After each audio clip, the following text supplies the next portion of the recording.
দেখিছে যে অসমত হিন্দু খাত্ৰে মে বুলি কৈ আজি অসমত খিলঞ্জীয়া ভূমিপুত্ৰ হৈ নিজৰ স্থান নিজৰ মাটি ভূমি নিজৰ অধিকাৰ ৰাজনৈতিক অধিকাৰ হেৰাই গৈ আছে সেইটোত এটা কথা ক'ব বিচাৰিছো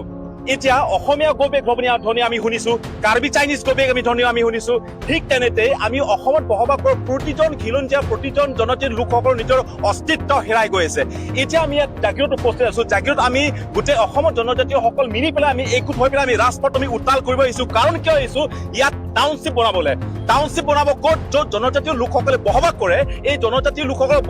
বহতি স্থান কৰা এই স্থানতে গোটেইখিনি উচ্ছেদ কৰি পেলাই তাৰ পৰা গোটেইখিনি ঘৰ ভাঙি মেলি গোটেইখিনি যিসকল 40-50 ইয়াৰ ভূমিপুত্ৰ যিসকলৰ তিৱাহে অসম আন্দোলনত পদত্যাগ কৰিছে যিটো তিৱাসকলে যিটো কাৰ্বিসকলে অসম আন্দোলনৰ সৰ্বোচ্চ ত্যাগ কৰি পেলাই নিজৰ প্ৰাণ আহুতি দিছে এই প্ৰাণ আহুতি দিয়াৰ কাৰণে অসম আন্দোলন স্বীকৃতি পোৱাত অসম চুক্তি স্বাক্ষৰ কৰা হৈছে কিন্তু এই তিৱাসকলক আজি ইয়াৰ পৰা আঁতৰাই দিয়া ইয়াত গোটেইখিনি খেদি পেলাই ইয়াত গোটেইখিনি উচ্ছেদ কৰি পেলাই ইয়াত টাউনশ্বিপ বনাব সেইটো লজ্জিত কথা আৰু এই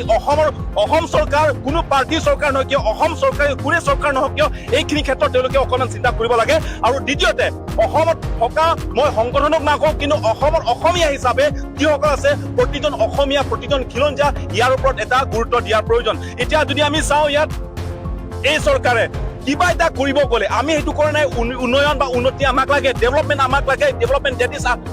এটা কণ্টিনিউছ এটা প্ৰচেছ কিন্তু অসম চৰকাৰে কিবা এটা কৰিব গ'লে কিবা এটা ডেভেলপমেণ্ট ষ্টিল কৰিব লাগে ধৰি লওক ইয়াৰ পৰা আৰম্ভ কৰি পেলাই ইয়াত টাউনশ্বিপ বনাব ক'ৰবাত এটা ডেভেলপমেণ্টেল কিবা স্কিম আনিব কিবা এটা অসম চৰকাৰে কৰিব গ'লে সদায় ট্ৰাইবেলসকলৰ মাটিটোৱে কিয় ল'ব বিচাৰে অসম চৰকাৰে কিবা এটা ডেভেলপমেণ্টেল উন্নয়নৰ ক্ষেত্ৰত কিবা এটা আগভাগ ল'ব যাওঁতে কিয় সদায় জনজাতীয় লোকসকলক উচ্ছেদ কৰি পেলাইহে কৰিব পাৰে যদি ইমানে যদি উচ্ছেদ কৰা সাহস আছে কাৰ্বি আংলঙত আহি পেলাই এটা উচ্ছেদ কৰক যদি ইমান যদি উচ্ছেদ কৰা সাহস আছে অসমত থকা ট্ৰাইবেল